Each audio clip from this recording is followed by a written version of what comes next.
நம்ம வண்டியை நிறுத்தி வச்சுங்க. நிறுத்த சரியான இடம் கிடைக்கல. அந்த லாரிக்கு பக்கத்தில் அப்படியே இங்கே கொஞ்சம் வேலை இருந்தது, அங்கே நிறுத்தி வச்சு இதுக்கு மேலே அப்படியே ரெயின் கோட் போட்டு போகணுங்க. ஏன்னா இந்த சைடு ஃபுல்லாக வெறும் அப்படியே ஒயிட்டாக அவ்வளோ மழை பெஞ்சிட்ருக்கு. சரிங்க, இதுக்கப்புறம் எங்கே போய் மழை ஓடுது என்னன்னு தெரியல. மழை ஓட்டுறேன், நான் கண்டினியூ பண்ணுறேங்க. ஒரு வழியாக மழைலாம் விட்டுருச்சுங்க. ஒரு 20 கிலோமீட்டர் 30 கிலோமீட்டர் இருந்தால் மழை. அதுக்கப்புறம் மழை இல்லை. பின்னாடி இருக்குது பார்த்தீங்களா பெட்ரோல் பங்கு, அங்கே நிறுத்தி அப்படியே பெட்ரோல் போட்டாங்க. பெட்ரோல் போட்டு அப்படியே ரெயின் கோட்லாம் கட்டி வச்சாச்சு, கோபுரம் எடுத்து மாட்டி வச்சுங்க. அதே மாதிரி இன்னொரு விஷயங்க, வெல்கம் டு மகாராஷ்டிரா. நம்ம மகாராஷ்டிராக்குள்ளே என்ட்ரு ஆகிட்டாங்க. என்ட்ரானே மழை விட்டுருச்சு. கரெக்டாக மகாராஷ்டிரா பார்டர் வந்தது. மழை அந்தளவு இல்லை, பட் இங்கெல்லாம் மழை பேஞ்சி விட்டுருக்குங்க. ஃபுல்லாக இந்த நாளில் மகாராஷ்டிரா ஃபுல்லாக வெறும் அப்படியே க்ரீனாக இருக்குங்க. பார்க்குறதுக்கு அவ்வளோ சூப்பராக இருக்கும். அதுமாதிரி இது ஏதோ ஃபாரஸ்ட் ரூட்டுன்னு நினைக்கிறேங்க. ஏன்னா அங்கே போர்டு வச்சுருந்தாங்க ஃபாரஸ்ட் செக் போஸ்ட் அப்படின்ட்டு. இங்கேருந்து மும்பை எவ்வளோ தூரம் அப்படின்னு பார்த்தீங்கன்னா 155 கிலோமீட்டருங்க.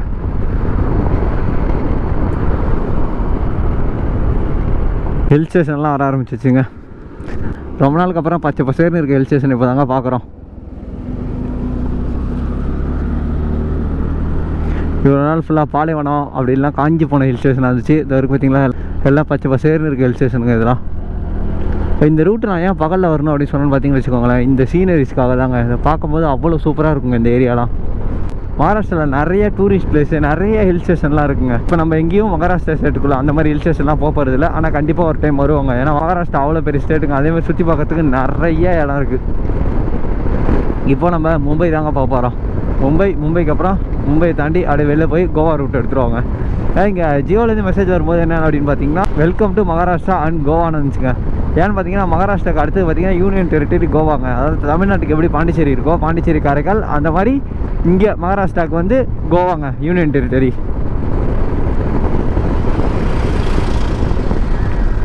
ஃபுல்லாக வெறும் விவசாயம் தாங்க. ரொம்ப நாள் கழிச்சு இந்த செல் நெல் தான் போட்டிருக்காங்க. பார்க்குறதுக்கு அவ்வளோ ஒரு சூப்பராக இருக்குங்க.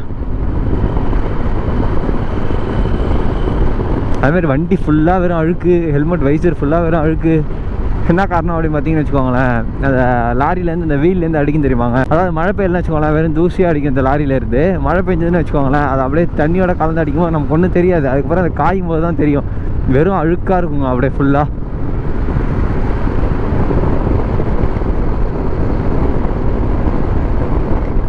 அதுமாதிரி வரும்போது ஒரு இடத்துல ஒரு பிரிட்ஜுக்கு பக்கத்தால் ஒரு ஷட்ரு மாதிரி இருந்ததுங்க. அதாவது எப்படின்னா ஒரு மோட்லேருந்து கீழே தண்ணி ஊற்றுறது. அந்த இடம் அவ்வளோ ஒரு சீனரியோட சூப்பராக இருந்துச்சு. பட் ஆனால் அந்த இடத்துல மழை பெஞ்சிட்டு இருந்ததுங்க. குஜராத் ஸ்டேட்டில், குஜராத்லேருந்து மகாராஷ்டிரா ஸ்டேட்டுக்குள்ளே என்ட்ரா வர இடத்துக்கும் ஒரு 10 கிலோமீட்டர் முன்னாடி. அவ்வளோ ஒரு சூப்பரான பிளேஸு. பட் ஆனால் என்ன, நம்ம நேரம் மழை பெஞ்சு நம்மளால் கோபுராவில் அந்த மாதிரி பியூட்டிஃபுல்லான சீனரிஸை காட்ட முடியாமல் போயிடுச்சு. இதே நம்ம இந்த ரோட்டை வந்து நீங்கள் சர்வீஸ் விட்டு நைட்டு வந்தோம்னு வச்சுக்கோங்களேன், இந்த மாதிரி சீனரிஸ்லாம் நீங்கள் நம்ம பார்த்துருக்க மாட்டோம், மிஸ் பண்ணியிருப்போம். கரெக்டாக நடு ரோட்டில் லாரி பிரேக் டவுன் ஆகிருக்குங்க. அதுவும் டேர்னிங் கிட்ட யாராச்சும் பார்க்காம வேகமாக வந்தாங்கன்னா வேலை முடிஞ்சிச்சு.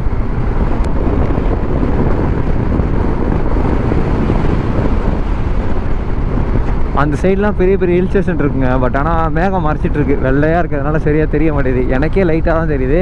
அப்போ கோபுரம்லாம் கண்டிப்பாக விசிபிலிட்டி ரொம்ப ரொம்ப கம்மியாக தாங்க இருக்கும். ஆனால் பெரிய பெரிய ஹில்ஸுங்க எல்லாமே. இந்த சைடு எதுவும் இல்லை, பட் மழை மேகமும் இந்த சைடு மட்டும்தான் இருக்குது. இந்த சைடு எதுவும் இல்லை, அந்த சைடெலாம் எதுவும் இல்லை, கிளியராக தான் இருக்குது. நேராக இருக்குங்க அந்த ஹில்ஸ் ஃபுல்லாக. இன்னும் போக போக கிட்ட வருங்க. கிட்ட வரும்போது காட்டுறேன் பாருங்களேன் எவ்வளோ ஒரு சூப்பரான ரூட்டுன்னு இது. அதுமாரி லடாக் போக்குலையும் சரி, மகாராஷ்டிரா டைமில் அந்த மான்சூன் டைமில் நம்ம போனோம்னு வச்சுக்கோங்களேன், அவ்வளோ சூப்பராக இருக்கும். ஃபுல்லாக பச்சை பசேர்னு இருக்கும். இதே வந்து அந்த மான்சூனுக்கு முன்னாடி போனீங்கன்னு வச்சுக்கோங்களேன், ஃபுல்லாக காஞ்சி கருவாடாக இருக்குங்க அந்த இடம். அப்படியே பாலைவனம் மாதிரி இருக்கும் அந்த இடம் பார்க்குறதுக்கு. நம்ம எப்போ தெரியுமாங்க, மேலாம் முடிஞ்சு போனீங்கன்னு வச்சுக்கோங்களேன், அவ்வளோ சூப்பராக இருக்கும் அந்த இடம். லடாக் போகும்போது நம்ம இந்த சைடு வர மாட்டோம், அந்த மும்பை சைடு வர மாட்டோம், அந்த சைடில் போவோம். மகாராஷ்டிரா ஸ்டேட்டில் நாக்பூர்ன்ற ஊர் இருக்குது பார்த்தீங்களா, அந்த விளையாடி போவோம். அப்போ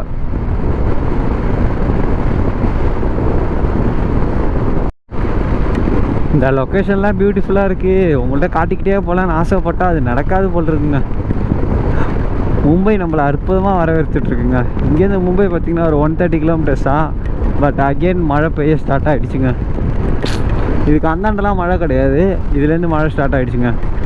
ஸோ நமக்கு என்ன ராசினே தெரியலங்க. இந்த ரூட் அவ்வளோ சூப்பராக இருக்குங்க. ஃபுல்லாக வெறும் ஃபாரஸ்ட்டு. அது அந்த கிளைமேட்டுக்கு அதுக்கும் வேறு லெவலில் இருந்துருக்குங்க. மழை மட்டும் பெய்யாமல் வச்சுக்கோங்களேன், இந்த கிளைமேட்டுக்கு அதுக்கும் அல்டிமேட்டாக இருக்கும். இந்த சைடு நல்லா அப்படியே எப்படிங்க சொல்லலாமா, ஹில்ஸு எல்லாமே இருக்குது. பட் இன்னும் போக போக தான் நம்ம கிட்டே வரும். பட் அதுக்குள்ளே இவ்வளோ மழை பெய்யுது. நம்ம ரிஸ்க் எடுக்கலாம். கோப்ரோ என்ன ஆனாலும் பரவாயில்ல, சரி நம்ம ரெக்கார்ட் பண்ணோம் அப்படின்ட்டு பண்ணலாம். ஆனால் பட் கோப்ரோ போயிடுச்சுன்னு வச்சுக்கோங்களேன், இதுக்கப்புறம் வர பிளேஸை நம்மளால் கவர் பண்ண முடியாமல் போயிடுங்க.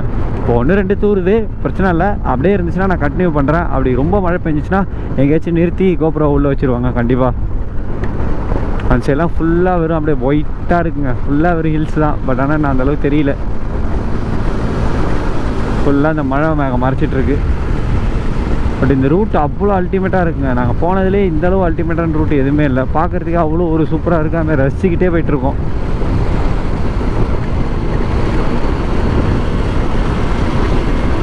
ஓகேங்க, என்னால் முடிஞ்ச அளவு நான் கவர் பண்ணி காட்டுறேன். பட் அப்படி இல்லை, சப்போஸ் ரொம்ப மழை பெய்ய ஆரம்பிச்சிச்சுன்னு வச்சுக்கோங்களேன், கண்டிப்பாக நான் கோப்ரோ கழட்டி உள்ளே வச்சு தாங்க ஆகணும்.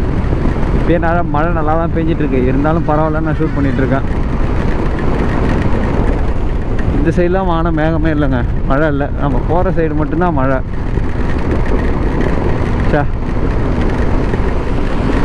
மழை நல்லா வேகமாக பெஞ்சிட்ருக்கு. நான் இன்னும் கோப்ரோ எதுவுமே பண்ணல, அப்படியே தான் வச்சுருக்கேன். மழையிலே ஸ்ட்ரைட்டாக கோப்ரோ காட்டிகிட்டே வந்துட்டுருக்கேன். இப்போ எங்கேயாச்சும் நிறுத்திடலான்னு தோணுது, நிறுத்திடுவோம். ரொம்ப மழை பெய்யுதுங்க, சரியான மழை. சுருக்கு குத்துது, காலெல்லாம் அப்படியே சுருக்கு குத்துறதே தெரியுது, அந்தளவு மழை. இந்த சைடு வெயிலும் அடிக்குது, இந்த சைடு மழையும் பெய்யுது, கொடுமையாக இருக்குங்க. ஒரே கொஞ்ச நேரத்துக்கு முன்னாடி சரியான மழை, ஃபுல்லாக நனைஞ்சிட்டேங்க பாருங்கள். பேண்ட்டு எல்லாமே செமையாக நனைஞ்சிருச்சு. இங்கே பாருங்கள், இங்கெல்லாம் ஒரு சொட்டு கூட மழை இல்லை, ரோடு கூட இன்னும் நனையிலைங்க. பின்னாடிலாம் அவ்வளோ மழை. கோப்ரோவை கழட்டவே இல்லை. ஏன்னு பார்த்தீங்கன்னா லொக்கேஷன் அவ்வளோ சூப்பராக இருக்குங்க. எனக்கு கோப்ரோவை கழட்டி உள்ளே வச்சுட்டோன்னு வச்சுக்கோங்களேன், திரும்பி எப்போ நம்ம எடுத்து மாட்டோன்னு தெரியல. அதுக்குள்ளே இந்த பியூட்டிஃபுல்லான லொக்கேஷன்லாம் போயிருங்க. அதனால் அப்படியே கோப்ரோ கழட்டாமலே என்னன்னாலும் பரவாயில்ல அப்படின்ட்டு போயிட்டுருக்கோங்க. ஏன் எல்லோரும் நம்மளையே இப்படி பார்க்குறாங்கன்னு தெரியலையே. அந்த பிரிட்ஜில் ஒரு 10 பேருக்கு மேலே நின்றுட்டுருக்காங்க, ஒரு மாதிரியாக பார்க்குறாங்க அப்படியே நம்மளை. இதுக்கப்புறம் அப்படியே மழை, பின்னாடி மழை இல்லை. 200 மீட்டருக்கு அப்புறம் மழை இருக்குது, அதுக்கப்புறம் 200 மீட்டருக்கு மழை இல்லை, அதுக்கப்புறம் 200 மீட்டருக்கு மழை இருக்குது. ஒரே கூத்தாக இருக்குங்க. இதெல்லாம் ஃபாரஸ்ட் ஏரியா தான் நினைக்கிறேங்க. அதுமாரி மும்பை தாண்டி நம்ம கோவா போகக்குள்ள ஏன்னா ஒரு பெரிய ஃபாரஸ்ட் வரும், ரத்னகிரி ஃபாரஸ்ட்னு சொல்லுவாங்க. அந்த ஃபாரஸ்ட் ஒன்று வரும், அதுவுமே சூப்பராக இருக்குங்க. பாருங்கள், சொன்னால 200 மீட்டருக்கு பின்னாடி மழை பெஞ்சுதாங்க. இப்போ சுத்தமாக மழை இல்லை பாருங்கள். இன்னும் கொஞ்சம் தூரம் போனே திரும்பி மழை வரும். ஆனால் பின்னாடி உட்காந்ததுனால தாங்க இவ்வளோ சூப்பராக இருக்குது பார்க்குறதுக்கு. நல்லா ஜாலியாக வேடிக்கை பார்த்துட்டே போயிட்டுருக்கோம். இந்த சைடெலாம் டார்க்காக இருக்குது, அதே மாதிரி இந்த சைடில் சூரியன். இது அப்படியே அந்த ரிஃப்ளெக்ஷனை அந்த சைடு கொடுக்குது. அதனால் பார்க்குறதுக்கு அவ்வளோ ஒரு சூப்பராக இருக்குங்க.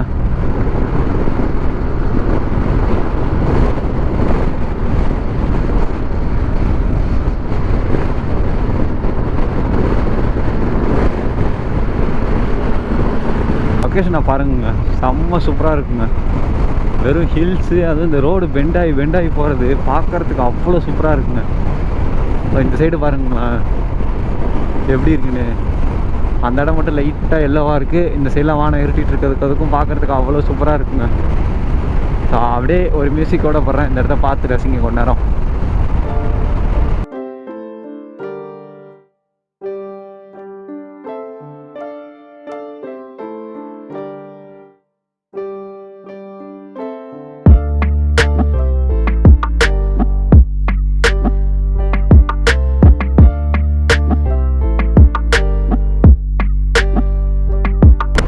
இந்த மாதிரி ஒரு பியூட்டிஃபுல்லான லொக்கேஷன், அதுக்கப்புறம் இந்த மாதிரி சீனரிஸ்லாம் பார்க்கும்போது தாங்க நமக்கே ஒரு எனர்ஜி கிடைக்கிது, இன்னும் கொஞ்சம் ரைட் பண்ணலாம் அப்படின்ட்டு.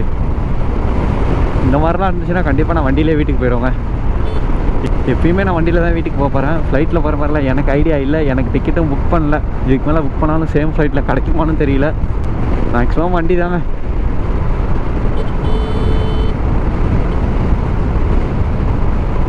இன்னும் மும்பைக்கு எவ்வளோ கிலோமீட்டர்ஸ் இருக்குது அப்படின்னு பார்த்தீங்கன்னா கரெக்டாக ஒரு 100 கிலோமீட்டர்ஸ் தாங்க இங்கேருந்து மும்பை. அதுக்கு முன்னாடி தானே அப்படின்ற ஊர் வரும், ஒரு 80 கிலோமீட்டர்ஸில் தானே அப்படின்ற ஊர் வரும். தானே தானே நமக்கு மும்பை வந்துடுங்க.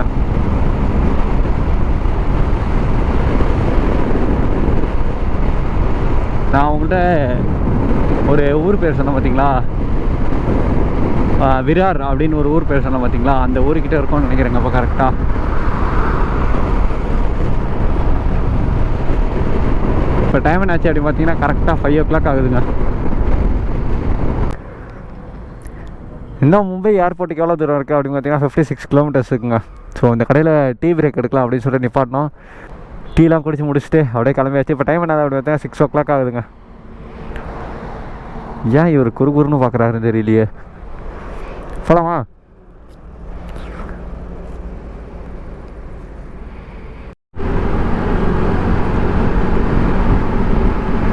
மும்பை ஏர்போர்ட்டுக்கு மேப் போட்டாச்சுங்க. முன்னாடியே சொல்லியிருந்த மாதிரி 56 கிலோமீட்டர்ஸு. மும்பையில் வந்து இன்டர்நேஷ்னல் ஏர்போர்ட் ஒன்று இருக்குது போல். அதுக்கப்புறம் பார்த்திங்கன்னா டொமஸ்டிக் ஏர்போர்ட் ஒன்று இருக்குது. நம்ம போகிறது பார்த்திங்கன்னா டொமஸ்டிக் ஏர்போர்ட் டெர்மினல் 2. சன்லாம் செட் ஆகிடுச்சிங்க. வானம் லைட்டாக இருட்டிகிட்ருக்கு. அந்த சைடில் மட்டும் லைட்டாக ஆரஞ்சாக இருக்குது. இப்போ போகிற வழியில் ஏதோ ஒரு வைல்ட் லைஃப் சாங்சுரி வரும் ரோட்டை ஒட்டி. பட் ஆனால் என்ன இருட்டிருன்னு நினைக்கிறேன் நம்ம அங்கே போகிறதுக்குள்ளே. நல்ல வேலைங்க சர்வீஸ் விட்டு வரல. சர்வீஸ் விட்டு வந்தோம்னு வச்சுக்கோங்களேன், லைட்டில் வர மாதிரி இருந்திருக்கும். இந்த மாதிரி பியூட்டிஃபுல்லான லொக்கேஷன் நம்ம எதையுமே பார்த்துருக்க முடியாது. ஆனால் இந்த ரைடில் கிட்டத்தட்ட எவ்வளோ டோல்கேட் தரமா கிராஸ் பண்ணிட்டோம். ஒரு 300-400 டோல்கேட்டாச்சும் இருக்குங்க. இங்கே இருக்க டோல்கேட்டில் பார்த்தீங்கன்னு வச்சுக்கோங்களேன், பைக்குக்கு கொஞ்சோண்டு தாங்க இடமே விட்டுருக்காங்க. பேக்லாம் இல்லாமல் போனால் கரெக்டாக இருக்கும். பேக்கோடு போகிறதுனால கொஞ்சம் கஷ்டமாக இருக்குங்க.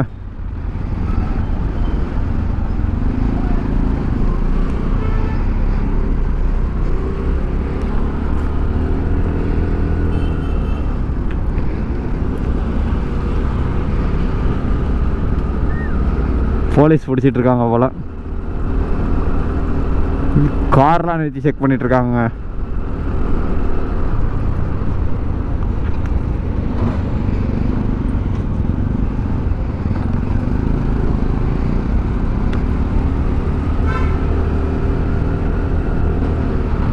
ஃபஸ்ட் டைம் நம்ம மும்பை போகிறது கொஞ்சம் எக்ஸைட்மெண்ட்டாக தான் இருக்குது. ஏன்னா இது வரைக்கும் நம்ம மும்பை போனதில்லை. இங்கே டிஎன்னு ஒரு ரிஜிஸ்ட்ரேஷன் இருக்குங்க. என்ன ஊருன்னு தெரியல. டிஎன்னா உங்களுக்கு தெரிஞ்சுன்னா மறக்காமல் கமெண்ட்டில் சொல்லுங்கள். ஏன்னா நிறையா கார் டிஎன் அப்படின்னு போட்டிருக்கு. இது வரைக்கும் நான் அந்தமாதிரி ரிஜிஸ்ட்ரேஷன் கேள்விப்பட்டதும் இல்லை, பார்த்ததும் இல்லை. இப்போ தான் ஃபஸ்ட் டைம் பார்க்குறேன்.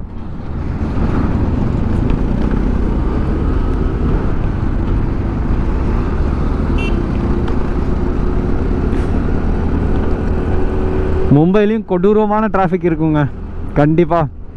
ஏன்னா அது ஒரு பெரிய சிட்டி, செம்ம டிராஃபிக் இருக்கும் கண்டிப்பாக. இப்போ இன்றைக்கி கூட அந்தளவு பிரச்சனை இல்லை. ஏன்னா நம்ம ஃப்ரெண்டு இருப்பான். நாளைக்கு நான் அவனை ஃப்ளைட் ஏற்றி விட்டு அதுக்கப்புறம் நம்ம கோவா போகிற ரோட்டு இருக்கு பாருங்கள், அதாவது மும்பைக்குள்ளே பூந்து போகிற மாதிரி தாங்க இருக்கும். அன்றைக்கி தான் நான் என்ன ஆக போகிறேன்றது தெரியல. அதாவது நாளான்னைக்கு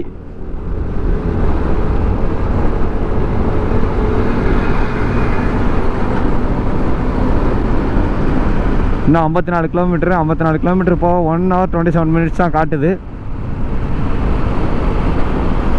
அதுக்குள்ளே போவோமான்றது தெரியலங்க. கண்டிப்பாக லேட் ஆகும். ஆனால் ரோட்லாம் செம்ம சூப்பராக மெயின்டைன் பண்ணியிருக்காங்க. நல்ல பைக்கெலாம் தான் செம்மையாக கார்னரிங்லாம் எடுத்து வந்திருக்கலாம்.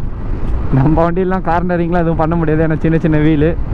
கார்னரிங் பண்ணால் அப்படியே கார்னரிங்கோடு போக வேண்டியதான் ஆம்புலன்ஸில்.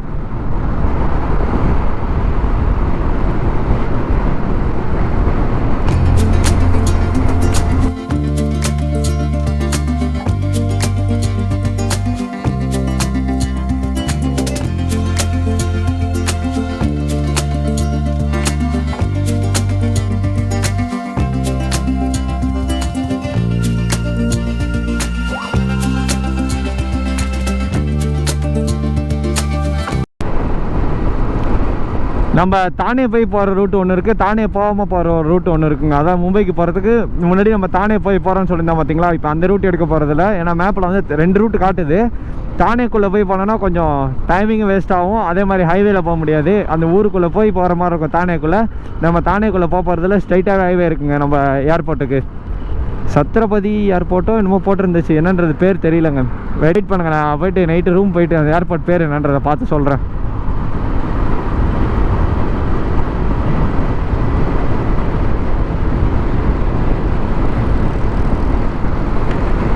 இந்த இடம் சூப்பராக இருக்குங்க. ஆனால் இந்த சைட்லாம் ஃபுல்லாகவே ஹில்ஸு. பட் ஆனால் ஃபுல்லாக மறைஞ்சிருக்கு, ஒளிஞ்சிட்ருக்கு ஹில்ஸ்லாம் போய்ட்டு மேகத்துக்குள்ளே. நீங்களே இந்த ரோட்லாம் பாருங்களேன். எனக்கு கேமராவை ஆஃப் பண்ணவே மனசு வரலாங்க. ஏன்னு வச்சுக்கோங்களேன், இந்த இடத்துல அவங்கள்ட்ட காட்ட முடியாமல் போயிடுச்சுன்னா வர்றதே எப்போ தான் அந்த ரூட்டில். அதனால் எல்லாத்தையுமே மேக்ஸிமம் முடிஞ்ச அளவுக்கு கவர் பண்ணிடுறாங்க.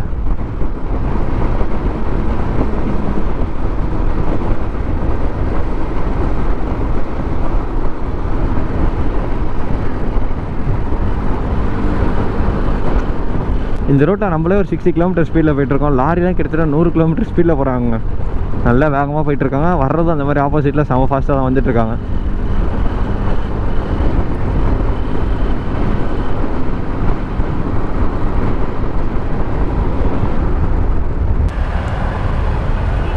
Guys, welcome to Mumbai city. Mumbai நம்மளை வந்து அன்புடனும் டிராஃபிக்குடனும் வரவேற்கிறதுங்க. செம்ம டிராஃபிக்காக இருக்குது ஃபுல்லாக. மும்பைக்குள்ளே என்ட்ரான்லேருந்து வெறும் ரெட்டு தான். என்ட்ராகி ஒரு 4 கிலோமீட்டர் வந்தாச்சுங்க உள்ளே. இங்கேருந்து ஏர்போர்ட் இன்னும் எவ்வளோ தூரம் அப்படின்னு பார்த்தீங்கன்னா கரெக்டாக 9.8 கிலோமீட்டர்ஸுங்க. இங்கெல்லாம் மழை பெஞ்சு இப்போ தாங்க விட்டுருக்கு, சில்லுன்னு இருக்குது. ஆனால் இந்த டிராஃபிக்கில் அனல் தெரியுதுங்க. மும்பைலாம் கொடூரமான டிராஃபிக்ங்க. ஆனால் உண்மையாலுமே சருக்குன்னு வந்து எங்கேருந்து பூருவாங்கன்னே தெரியாது. நானே நிறைய இடத்துல பயந்துட்டேன். இல்லை இதில்டா போவேன், ஏன்டா ஹார்ன் அடிக்கிற?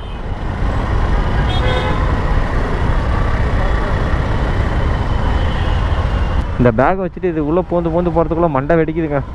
சைடில் இடிக்குமா, சைடில் இடிக்குமா, முன்னாடி இடிக்குமான்னு பார்த்து போக வேண்டியதாக இருக்குது.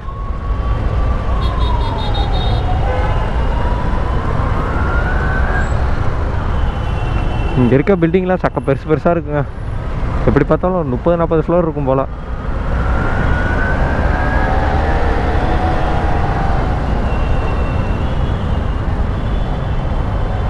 மும்பை வந்து ஒரு பெரிய சிட்டி, அம்பானியோட ஊர், அதாவது இந்தியாவில் நம்பர் 1 பணக்காரங்களோட ஊர். அப்புறம் டிராஃபிக் இல்லாமல் எப்படி இருக்கும்? அது இல்லாமல் இதான் நம்ம ராஜுபாய் ஊர். அந்தேரி நம்ம போகிற வழி தாங்க ராஜுபாய் கோட்டை. இன்னும் கொஞ்சம் நேரத்தில் வந்துடும். அந்தேரி போவோமா என்னன்னு தெரியல, பட் அந்தேரி சைடாட்டி தாங்க போவோம். ஆனால் அந்தேரி உள்ளே போவோமான்றது சரியாக தெரியலங்க. லக்கேஜ் இல்லைன்னா இது உள்ளே பூந்து போயிடலாம். லக்கேஜ் இருக்குது. போங்க, ஹார்ன் அடிக்காதீங்க. ஊருவோம்.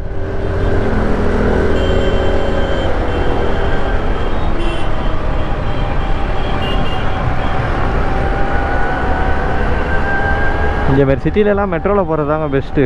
மெட்ரோ ஸ்டேஷன் பக்கத்தாலே இருக்குது. இருட்டில் இருக்கிறதுனால பில்டிங்கில் லைட்லாம் கொஞ்சம் கம்மியாக இருக்குதுங்க. அதனால் சரியாக தெரிய மாட்டேங்குது. இந்த சைடு ஃபுல்லாக வெறும் பெரிய பில்டிங் தான். அதுமாதிரி அந்த சைடு ஃபுல்லாகவே பெரிய பில்டிங் தாங்க.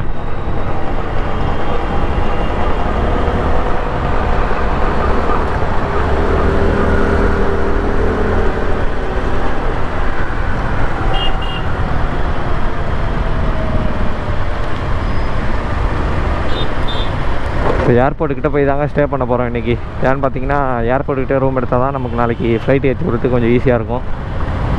ஆனால் ஏர்போர்ட்டு போகிறதுக்குள்ளே ஒரு வழி ஆயிரும். ஃபுல்லாக இங்கே ஃபுல்லாக எல்லோ ப்ளூ ரெட்டு இந்த மாதிரியே இருக்குது. 8.8 கிலோமீட்டர் போகிறதுக்கு இன்னும் கரெக்டாக 30 மினிட்ஸ் ஆகும்னு காட்டுதுங்க. அப்போனா பார்த்துக்கோங்க எந்த அளவு டிராஃபிக் இருக்குன்ட்டு. 8 கிலோமீட்டர்னால் போகிறதுக்கு கரெக்டாக ஒரு 10 நிமிஷம். பட் ஆனால் இந்த டிராஃபிக்கில் 1/2 hour ஆகுங்க.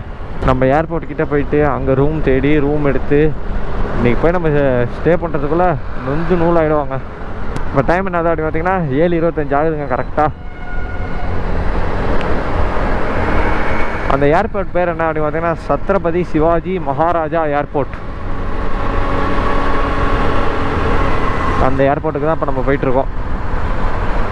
அங்கேயே 2 டெர்மினல் இருக்குங்க. டெர்மினல் 1 ஒன்று, டெர்மினல் 2 ஒன்று. மேப் போட்டால் டெர்மினல் 1, 2 2 காட்டுது. நம்ம போக வேண்டியது பார்த்திங்கன்னா டெர்மினல் 2ங்க. அங்கே தான் டொமஸ்டிக் ஃப்ளைட்டுன்னு நினைக்கிறேன்.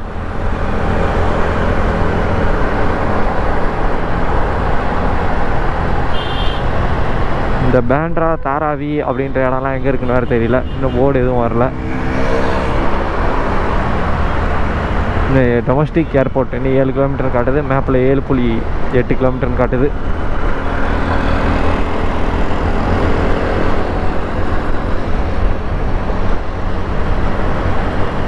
ரொம்ப நாள் ஆசை மும்பை வந்து பார்க்கணுன்னு. ஃபைனலி அதுவும் நமக்கு நிறைவேறிடுச்சு. இதுக்கப்புறம் உள்ள ஸ்டேட்லாம் நம்ம பார்த்த ஸ்டேட்டு தாங்க, பிரச்சனை இல்லை, நிறைய டைம் வந்த ஸ்டேட்டு தான். இதோட முடிஞ்சிருச்சு நம்ம புதுசாக பார்க்குற ஸ்டேட்டு, அந்த எக்ஸைட்மெண்ட்டாக இருக்கிற ஸ்டேட்டு, சிட்டி எல்லாமே இதோடய முடிஞ்சிருச்சு. இதுக்கப்புறம் இந்தியாவில் நம்ம கவர் பண்ணாத பிளேஸஸே கிடையாதுங்க, எல்லா பிளேஸுமே கவர் பண்ணியாச்சு. இந்தியாவில் இருக்க எல்லா ஸ்டேட்டையுமே கவர் பண்ணியாச்சு, எல்லா யூனியன் டெரிட்டரியுமே கவர் பண்ணியாச்சுங்க.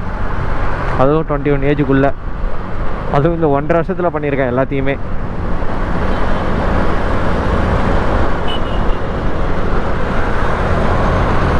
எல்லோரும் பூந்து பூந்து போகிறதுலே இருங்க, நாங்கள் அப்புறம் எப்படி தான்டா போகிறது? மறுபடியும் ரெட்டுங்க ஃபுல்லாக. இதுக்கு மேலே அப்படியே டிராஃபிக் கொஞ்சம் கசகசன்னு இருக்குங்க, டிராஃபிக்லாம் தாண்டனே விளாக் பண்ணுறாங்க. நம்ம மும்பை வந்து ரீச் ஆகிருப்போம், பார்த்துருப்பீங்க. மும்பையில் இப்போ எங்கே இருக்கோம் அப்படின்னு பார்த்தீங்கன்னா, ஏர்போர்ட்டுக்கு பக்கத்தில், அதாவது ஏர்போர்ட்லேருந்து 1 கிலோமீட்டருக்கு பக்கத்தில் ரூம் எடுத்து ஸ்டே பண்ணியாச்சுங்க. இப்போ நீங்கள் எடுத்துருக்க ரூமை காட்டுறேன் பாருங்களேன். இதாங்க இன்றைக்கி நம்ம எடுத்துருக்க ரூமு. திங்ஸ்லாம் அப்படியே இங்கே வச்சுருக்கோம். அதுமாதிரி கப்போர்டு இருந்துச்சு, கப்போர்டில் ஹெல்மெட் எல்லாமே வச்சாச்சுங்க. அதுக்கப்புறம் பார்த்தீங்கன்னா சாப்பாடும் இங்கேயே ஆர்டர் பண்ணியாச்சுங்க. என்ன ஆர்டர் பண்ணியிருந்தோம் அப்படின்னு பார்த்தீங்கன்னா, சிக்கன் மசாலான்னு சொல்லிட்டு ஒரு கிரேவி இருந்ததுங்க, அதுவும் அப்புறம் பட்டர் ரொட்டி ஆர்டர் பண்ணியிருக்கோங்க. நம்ம ரூம்லாம் பார்த்து முடிச்சிருப்பீங்க. இதுக்கு மேலே அப்படியே சாப்பிட்டுட்டு படுத்து தூங்க வேண்டியதாங்க. நாளைக்கு என்ன பிளான் என்னன்றது சரியாக தெரியல. பட் ஆனால் ஃபஸ்ட்டு வேலை என்ன அப்படின்னு பார்த்தீங்கன்னா, நாளைக்கு போய் நேராக டிவி சர்வீஸ் சென்டரில் நம்ம வண்டியை சர்வீஸ் பண்ணுவோங்க. இங்கேயும் டிவி சர்வீஸ் சென்டர் ஒன்று பக்கத்தில் இருக்காது, 4 கிலோமீட்டர். பட் ஆனால் 4 கிலோமீட்டர் போகிறதுக்கு 20 நிமிஷம் காட்டுதுங்க. என்ன காரணம் பார்த்தீங்கன்னா, இங்கே டிராஃபிக் ஏற்கனவே நீங்கள் வரும்போதே பார்த்துருப்பீங்க, அவ்வளோ டிராஃபிக்கு. அதேமாதிரி இந்த ரூம் ப்ரைஸ் எவ்வளோ ஆச்சு அப்படின்னு பார்த்தீங்கன்னா 1500ங்க. ஃபஸ்ட்டு ஒரு 2000 சொன்னார், அப்புறம் அப்படி இப்படி பேசி அவர்கிட்ட ரேட்டு கம்மி பண்ணுறதுக்குள்ள போதும் ஆயிடுச்சுங்க. 1500 தான் ரூம் கிடச்சி. ஏன்னா பார்த்தீங்கன்னா ஏர்போர்ட்டுக்கு பக்கத்தில் இருக்கான். அவர் என்ன சொன்னார் அப்படின்னு பார்த்தீங்கன்னா, இந்த ரூமில் அந்த ரிசப்ஷனில் இருப்பார், அவர் என்ன சொன்னார் அப்படின்னு பார்த்தீங்கன்னா, 2 ரூம் தான் இருக்குது, அதுவும் இங்கே ஏர்போர்ட் பக்கத்தில் இருக்குது, அதுவும் ஃபுல் ஆகிடுச்சுன்னா அப்புறம் நான் எதுவும் பண்ண முடியாது, இங்கே ஆன்லைனில் புக்கிங் ஆகிட்டு இருக்கு அப்படின்னாரு. சரி வேறு வழியே இல்லைன்னு சொல்லிட்டு ரூம் எடுத்தாச்சுங்க. சரிங்க, இந்த வீடியோ இதோட என் பண்ணிக்கிறேன். நம்ம சேனலை பார்த்துட்டு எல்லாரும் மறக்காம சப்ஸ்கிரைப் பண்ணிக்கோங்க, பக்கத்தில் இருக்க பெல் ஐக்கனை கிளிக் பண்ணிக்கோங்க, அப்போ தான் வீடியோ பண்ண நோட்டிஃபிகேஷன் உடனே வருங்க. சரிங்க, இன்னொரு இன்ட்ரெஸ்டிங்கான வீடியோவில் சந்திப்போம். பாய்.